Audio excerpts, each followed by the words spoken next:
వ్యర్థమైన ఖర్చులన్నీ కొట్టివేసుకోండి. ఈ రోజుల్లో మీరు తగ్గించుకోండి. Humble your self in the presence of God. వాళ్ళు అట్టున్నాను, వెంటనే ఏమి ఇట్లా ఉండాలి. ఎంత డ్రెస్సింగ్ సెన్స్ కూడా లేదండి స్త్రీలకు ఈ దినాల్లో. ఇంత స్ట్రిక్ట్ ప్రీచింగ్ ఉన్న ఈ సంఘంలో కూడా చూసినప్పుడు గుండె నొప్పిలేస్తున్నావు. డ్రెస్సింగ్ సెన్స్ లేదు. ఒక తల్లిని పిలిచి తిట్టినాను, ఇక్కడికుంది ఆమె చెయ్యి బ్లౌజ్ది. ఏంటమ్మా నువ్వు తల్లివి, ముఖ్యంగా కాపరి భార్యవు నువ్వు, అని చీర కట్టే విధానం ఎలాగుంది? ఇదే కదా నీ బిడ్డ చూసి పెరిగేది. తల్లి ఎట్టిదో బిడ్డ కూడా అట్టనే తయారవుతుంది. అంటే నేను ఈరోజు దేవుని యొక్క కోపంతో మీతో మాట్లాడినాను. నా కోపం కాదు అది. Have the fear of God.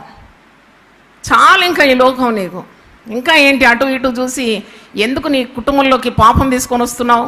పిల్లల్ని ఎందుకు భ్రష్టమైన అవస్థలో నెట్టుతున్నావు? చాలు లోకం, ఇంకా చాలు. ఇంతవరకు అనుభవించినావు చాలు. ఇంకా సెట్ రైట్ యువర్ సెల్ఫ్. ప్రార్థన చేయి, పరిశుద్ధంగా ఉండు, ఉపవాసం ఉండు, ప్రార్థనలకు రా. దేవుడు కనికరిస్తాడు. దేవుని వెతికితే దేవుడు ప్రత్యక్షమవుతాడు. దేవుని అడిగితే దేవుడు తన స్వరం వినిపిస్తాడు. దేవునికి నువ్వు మొరపెడితే నీ కుటుంబం యొక్క భవిష్యత్తు నీకు బయలుపరుస్తాడు. ఈరోజు కూడా నేను